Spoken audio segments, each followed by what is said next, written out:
What's going on? Bonus time, man. You know, every once in a while, we give you guys a little bit of bonus footage when we got a real special guest, and we got Big Gene Deal, aka Mr. Raw Deal, the last big night, aka Bad Boy, former Bad Boy Security, aka he saved a lot of people in the rap game's lives that you might not know about, but you might want to know. But we gonna get to all of that right now. And Gene, man, we definitely appreciate you coming up. I know you came all the way to Brooklyn for us, man. We appreciate you.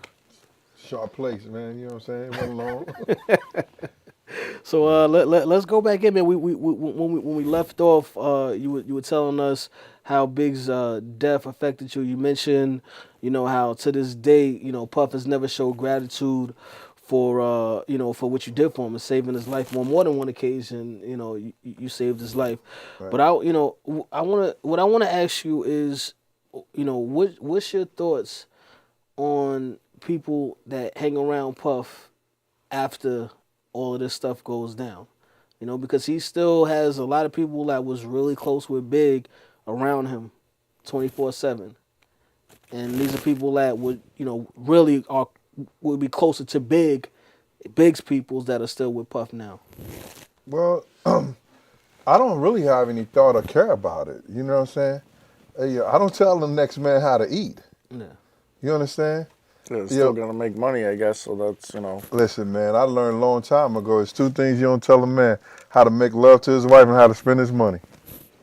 You know what I'm saying? It goes another way, but we're gonna keep it clean. Yeah, this is TV. Yeah. So I don't get involved in that. You know, that's their own conscience, that's their own mind.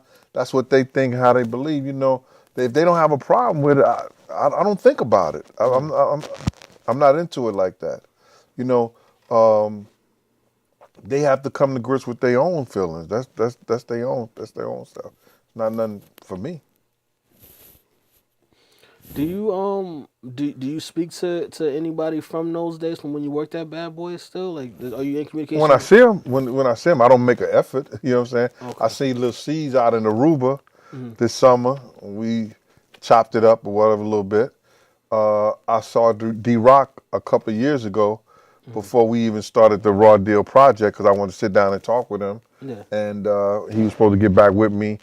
When he saw me, we chopped it up. After that, it was nothing. So, you know, it's not nothing we do. Then when I see some of the Junior Mafia, they show me love. Like, yo, what up, Gene? What's happening? And there's never been in no animosity, no bad thing, because everybody know, you know, the part I played, and they know that I was a serious dude. Yeah. I want to fast forward a little bit to something that's actually going on right now, because you, in the documentary, you spoke on Big's feelings for Cam and how he thought Cam was the best rapper coming out of Harlem at that time, and how he didn't really get along with Mace. And I know you, being from when you came to New York, being in Harlem, the connection that you had with Mace, him being from Harlem, and now him and Cameron are still going back and forth at it. Have you been following what's been going on with him? I see it. You know what I'm saying? It seemed like Big was kind of wrong, right? Well, if you go by the if you go by that tape, it just went out. Yeah, that just went Big out. might have been wrong because Big said, "Yo, Big thought he was a better rapper. He thought Cameron." He said that's what he said to me. That's why he, you know, wanted Cameron. He thought Cameron was a better rapper, and then he didn't like the fact that Puff changed Mace from Murder Mace to Mace. Yeah. You know, that came out of his own mouth. You know what I'm saying? They used to, you know, joke around and tease him about that, but after this last thing, it seemed like the murder is back, huh? Yeah, he might be. He definitely took the gloves off with that diss track that he put out. So I don't know, man. That one is rough, but yeah. But now, all right. So go back. Big is done. You come back to New York, and things have changed for you. And Puff kind of just like. Well, you already said he acted like he didn't know you to Miss Wallace, but you did wind up actually going back to work at Bad Boy. Yeah, we was at I think it was a Super Bowl in Atlanta. Was it the All Scale? I think it was the Super Bowl or something like that in Atlanta. It was '99. You a sports fan? I don't know. Was the Super Bowl in Atlanta in '99? Come on now. Statman, you gotta ask Statman that. Well, it's possible. I don't know. We were in Atlanta and there was a party, and some girls that wanted to go to Justin's. Mm-hmm. You know what I'm saying? Puff never really stopped any of my movement around Bad Boy or going to the parties or nothing like that. Mm-hmm. You know, I wasn't a big fan of nothing, no way. So if I did show up, nobody did or nobody stopped me from moving or going where I went. So I was up in Justin's. They let me right in with the people I was with. And I was just chilling, having fun with some girls I knew. And Wolf like, yo, what up, Gene? I said, what's up? He said, you in the back, come in the back. I was like, no, I'm good. Yo, Gene, come in the back. So I went in the back, they was under a table. And then Wolf said, yo, Puff, bring Gene back to work, man. You understand? And Puff said, you want to come back to work? I said, we'll see what's up. He said, come to office on Monday. Then I started right back up. Like nothing had ever happened. And then, but you stopped eventually. Yeah, 2004, I stopped. You know, so it went from 99 to 2004. And Were you still his direct bodyguard at the time, or you were just... well, it was like each one of us had our days. Okay. I had Same as Fridays, before? Saturdays, and Sundays. Okay. You know what I'm saying? And then Wolf would do. Yeah. And then some special occasions, or they asked me, yo, Gene, could you fly with him? Or Gene, could you do this? Could you do that? And then if I could get off work, you understand, I would do that or whatever like that, you know. But still the same shit. So you left this when you left again for the final time. This is after Wolf's death, Mm-hmm. and I know that you and Wolf were really close. So how did Wolf's death affect you? Well, me and Wolf was cool. You know, we had a crazy relationship prior to Bad Boy. Mm-hmm. You know what I'm saying? He actually, you know, I'm a New York State parole officer, and he was on my caseload. You know, before he even, you know, I even knew who he was or whatever like that.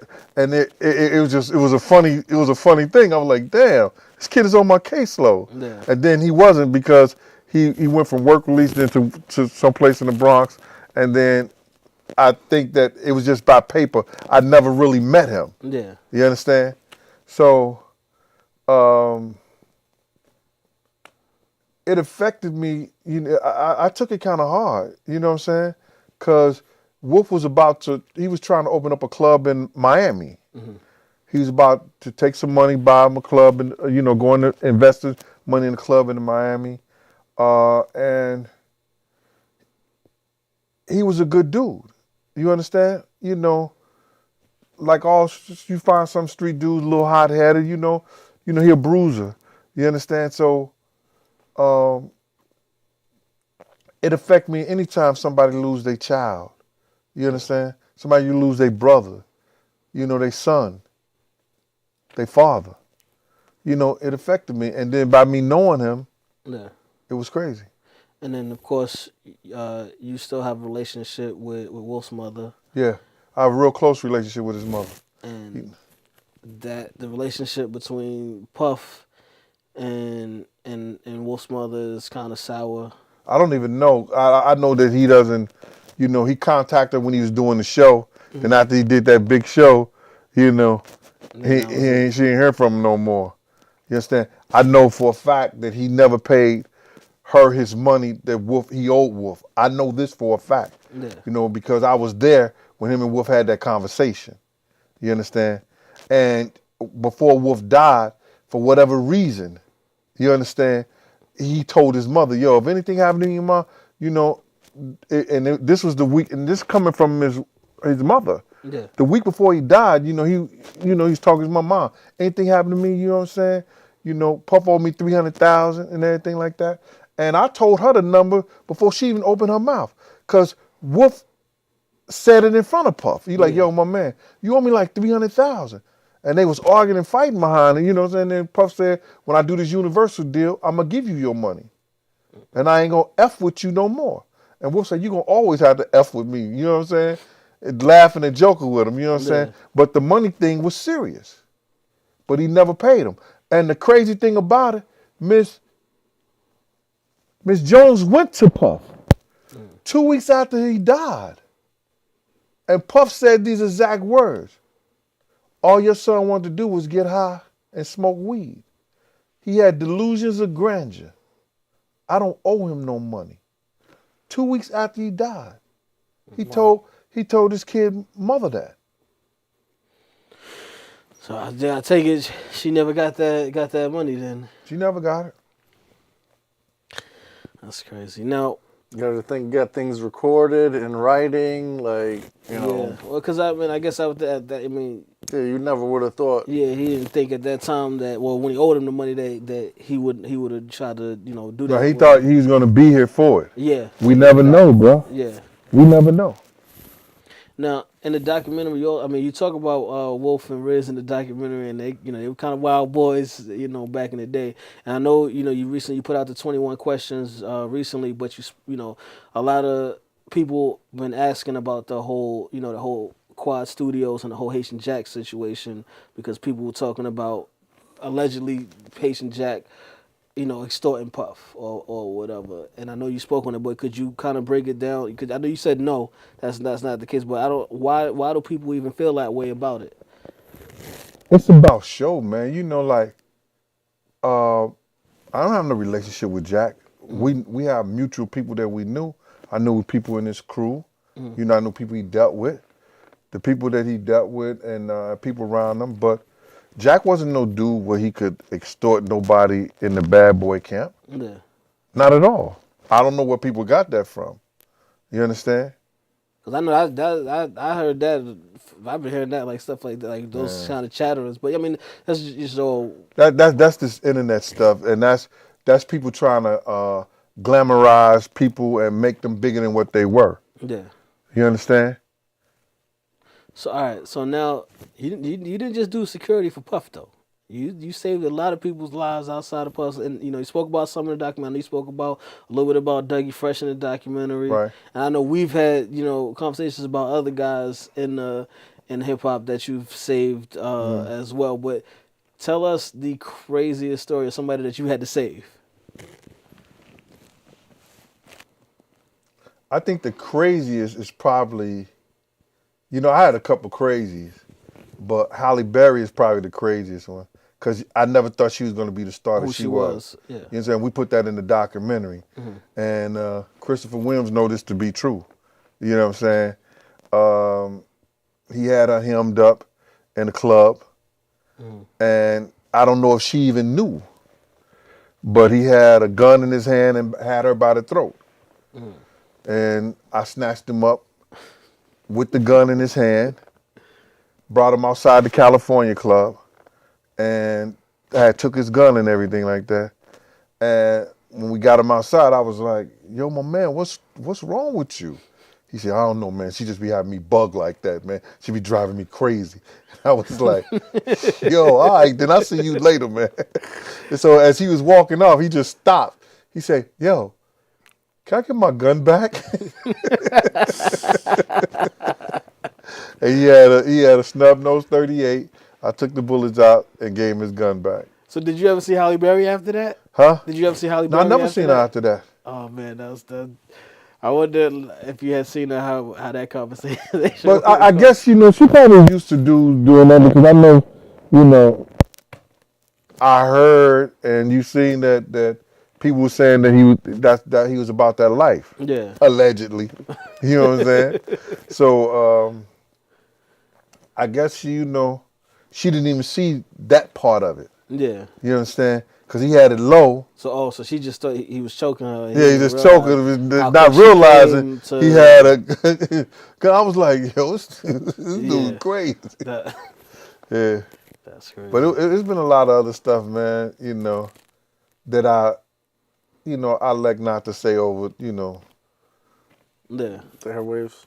Huh? The airwaves. Yeah, over Yeah, because these guys are, they big, and Next thing you know, the beef that No, I ain't worried about no beef, man. I'm sure you're what not. I'm just saying you don't want to. It's just unnecessary. It was years ago, Yeah. And when people view somebody, see what happens is that, I seen them when they first got started. See, when you see an artist first come into the game, they so humble. You understand? But I know the change is on the way. Yeah. As soon as he get that first big record, when he first get that 100,000 that he could, spend any kind of way he want to, I know the change is inedible because I've seen it. Yeah. You know what I'm saying? I've been there. I've been around it. Like me and Trip Young, we're all big time now. Yeah. Yeah, That's a joke. we about to change. I'm about to blow up. Next thing you know, hey, yo, can I come back to your show? I don't know. We'll pull a puff on you. Oh, we don't know him. Nah, we don't know. We never heard of that guy. Is that how it was with Puff though? Like once he started really getting money, then he just like. I mean, he was getting money back then too, but Puff was getting money. You know what I'm saying? But I think that Puff was real honest about himself. He said, I don't know how to spend money on dudes. So when Big was around, like one time we was in D.C., Big made them close up the one of the stores. I think D-Rock's birthday was the 17th, mine's the 16th of October. And they closed the store and let us buy whatever we wanted to buy. We bought like 5, 6 different outfits or whatever like that. Yeah. And Puff was like, yo, I don't know how to spend money on dudes. Then one time he bought me and Wolf a Versace leather jacket, like we was gonna walk around with leather jackets with him and everything like that. Then give me that money or something like that. I don't want no Versace jacket. Nigga. I could take that 2,000 and bought a hoopty or something. He was. You know what I'm saying? So, but he wasn't the dude at that time that knew how to break bread with guys who was holding them down. Because Wolf told him, say, yo, dog, you could give each one of us a party a month and we could buy our own house. Yeah. Now he could have went to a club, say, yo, listen to me. We want to give a party, y'all can have the bar, all we want is the door.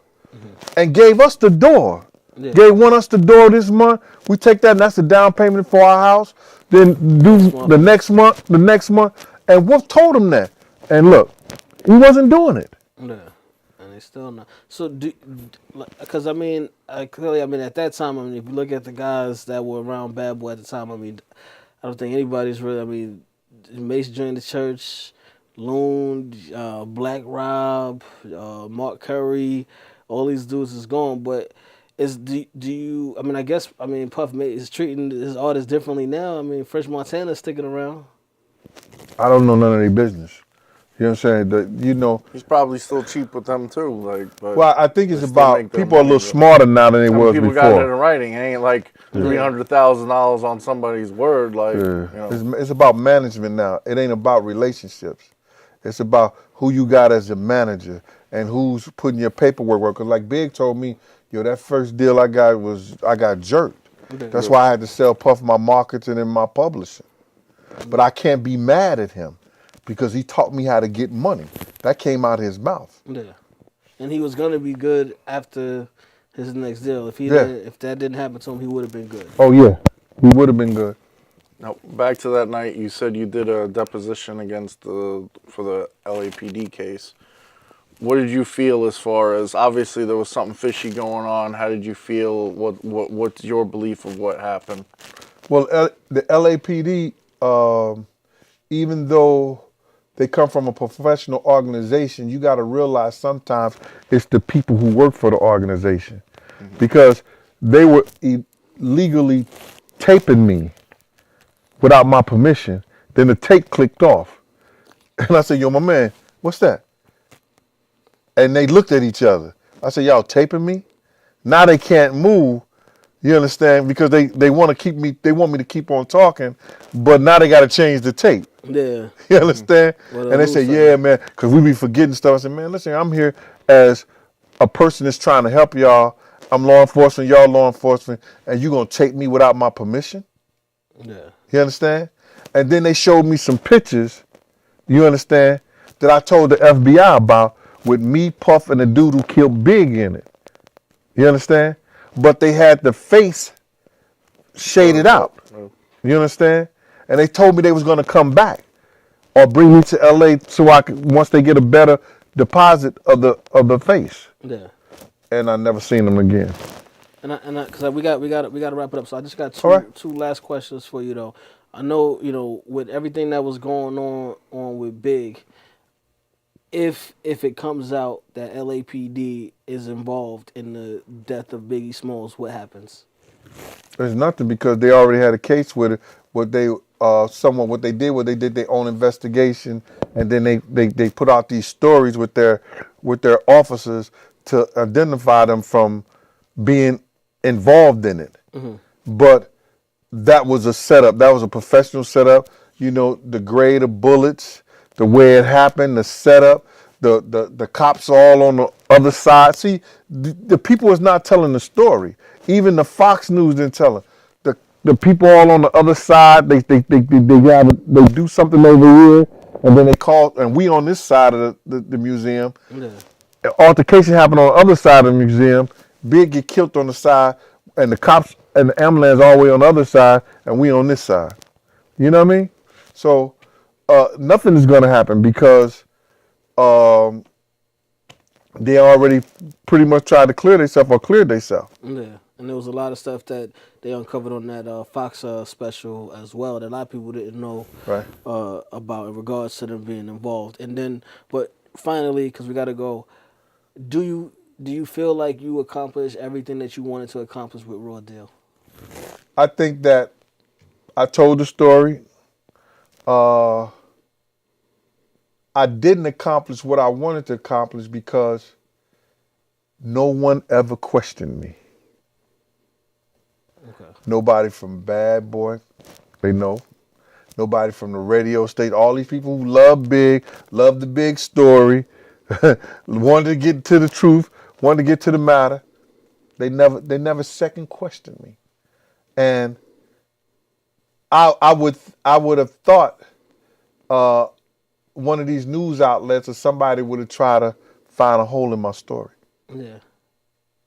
And that was and it's rough because I know. But I'm sorry to interrupt, but when they justify it, it brings more publicity to the issue too. Like if a big name came out there and did it, it grows even bigger, and they're trying to keep it as low as possible. So, and plus they have no holes to put into it, but they're not gonna publicly deny anything because that makes the story even bigger. Right. And what they want to do is keep it quiet as possible so that the people won't see who's at fault. Yeah. Because Big Camp should have went out to Puff. He put him. They took somebody. They took an artist and he put him in a dangerous situation and caused him to lose his life. He's responsible for that. He'll be liable if that ever. He's liable. So that ain't gonna hit the light of day at this point. But we definitely, I mean, just being personally from working on the project is definitely something that changed the game for me as well. And I will say this, as far as you saying people come in to question you, like I sit back and I laugh because especially like when you talk about Wolf's mother and whatnot, and you didn't know Wolf and whatnot, and I just sit back and laugh because I'm like, well, that's funny because Wolf's mother is the person that introduced me to Gene in the first place and got this whole thing in motion. So I'd sit back and laugh, but I'm glad that the project is out, especially being from Brooklyn and being up the block from Big, growing up the block from Big, and having him be bringing Big Brothers back, man. But I'm definitely glad it's out. If you guys haven't already, make sure you guys go online. It's on YouTube. Shout out to MREC who gave us a platform to put it out through MREC TV and through Forbes DVD. Raw Deal, The Last Big Night. It's in 3 installments. Make sure you check it out. Make sure you check out everything that goes along with Raw Deal. It's a lot of other stuff that's going on out there, and I think we, in total, we're well over 1 million views with everything right now. So make sure that you guys check it out. Raw Deal, The Last Big Night. Big G, man, we appreciate you for coming, man. Thank you. Thanks for having me, man. Right. Till next time, man. Yes, sir. Till next time. Good night, everyone. Real fans, realtalk.com.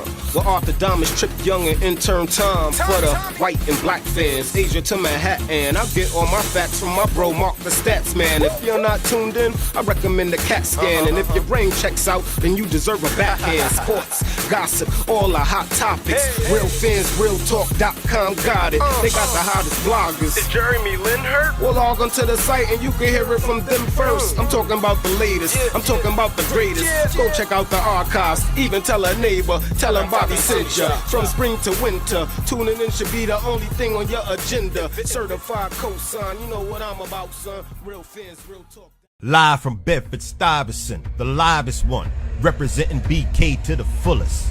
The notorious B.I.G. The only Christopher we acknowledge is Wallace. Raw deal.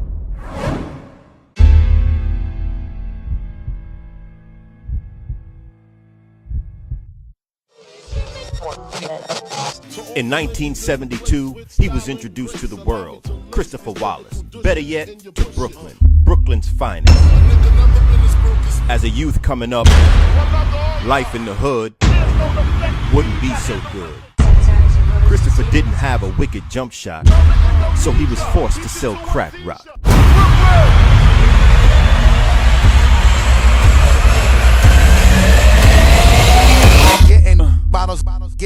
The clouds started to part. The sun started to shine. And in steps who? World-renowned tycoon. Record-breaking and record-making. Puff Daddy. Fast forward to 1994. Platinum, gold, Grammy, shows.